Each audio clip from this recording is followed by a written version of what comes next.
Inside the life of a leader's family, we often discover realities that differ from the official image presented to the public.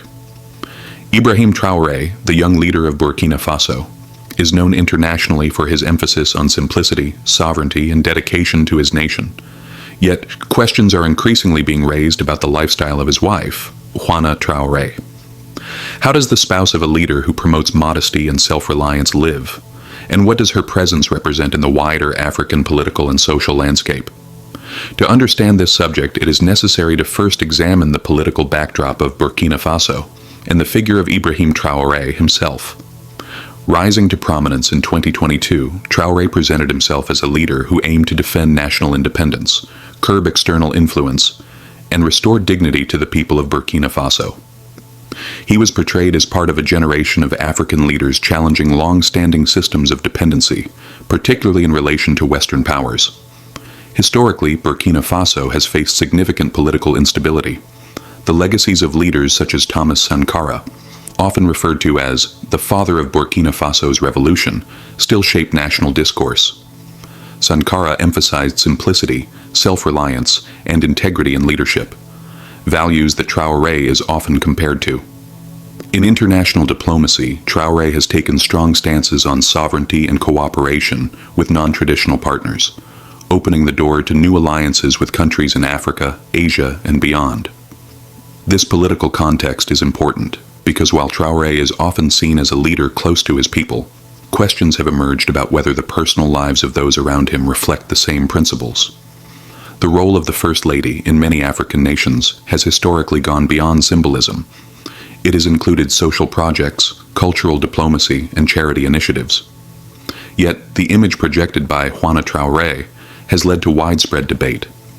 Reports suggest that her public appearances, especially at exclusive events in Europe and the Middle East, drew attention not only for her presence but also for her fashion choices and luxury lifestyle. This contrast between the modest national image of the presidency and the apparent opulence of the First Lady has raised questions about priorities, values, and representation. Diplomatically, her visibility on international stages has implications. While leaders often use their spouses as soft power assets, promoting education, health, or cultural initiatives, the perception of extravagance can become a point of controversy. This is particularly sensitive in a country where many citizens continue to face challenges such as limited access to healthcare, education, and clean water. Thus, the broader context reveals a duality. On one side, a leader projecting modest strength. On the other, a spouse whose lifestyle is interpreted by some as a symbol of wealth and exclusivity. The international spotlight fell on Juana Traoré during a high-profile private event attended by business leaders and fashion icons from France, the United Arab Emirates, and Nigeria. Reports described her attire as a designer creation, valued at tens of thousands of dollars, paired with equally exclusive accessories.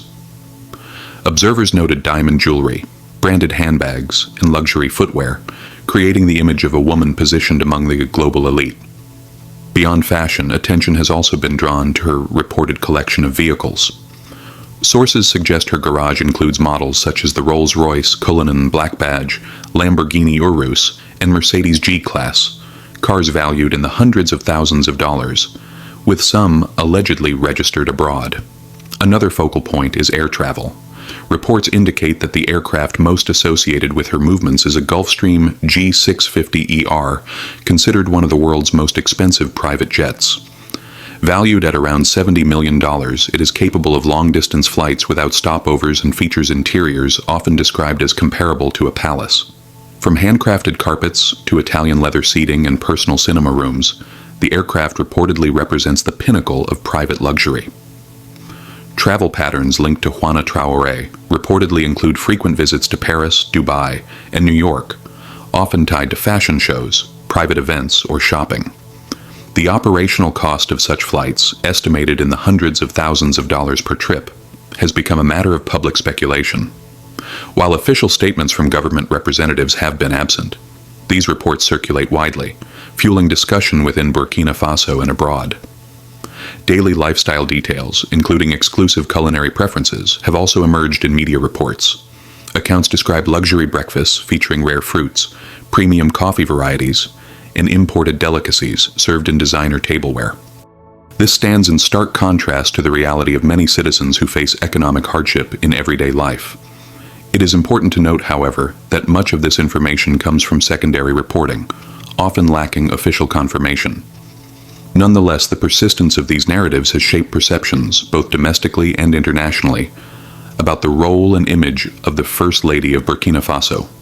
The situation invites a careful, balanced analysis.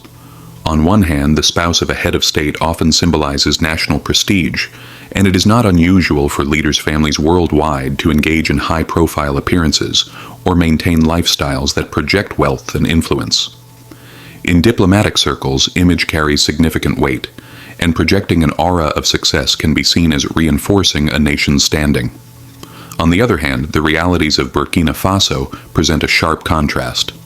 The nation continues to grapple with economic challenges, infrastructural limitations, and social needs. When reports of luxury lifestyles appear alongside these conditions, questions naturally arise among citizens and observers. The perception of disconnect between leadership and the people can affect trust, particularly in contexts where leaders emphasize values of simplicity, solidarity, and self-reliance. It is also possible to interpret the First Lady's visibility in different ways. For some, she embodies a new form of African modernity, asserting a presence on global cultural and social stages. For others, the reported opulence seems inconsistent with the ideals of sacrifice and modesty often associated with revolutionary leadership.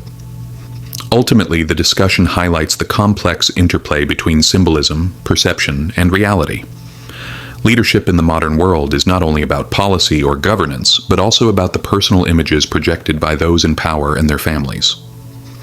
The case of Juana Traoré underscores how much attention and scrutiny the lifestyle of a First Lady can generate, particularly in countries where social inequalities remain profound.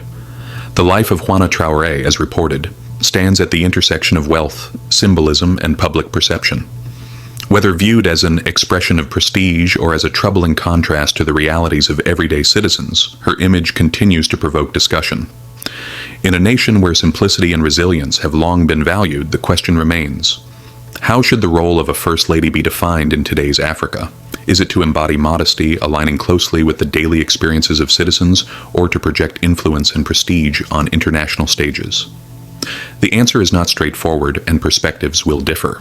What is clear is that her presence, whether through fashion, travel, or diplomacy, has positioned her as one of the most visible and debated women on the African continent, inside the billion-dollar life of Ibrahim Traoré's wife, the most powerful lady of Africa.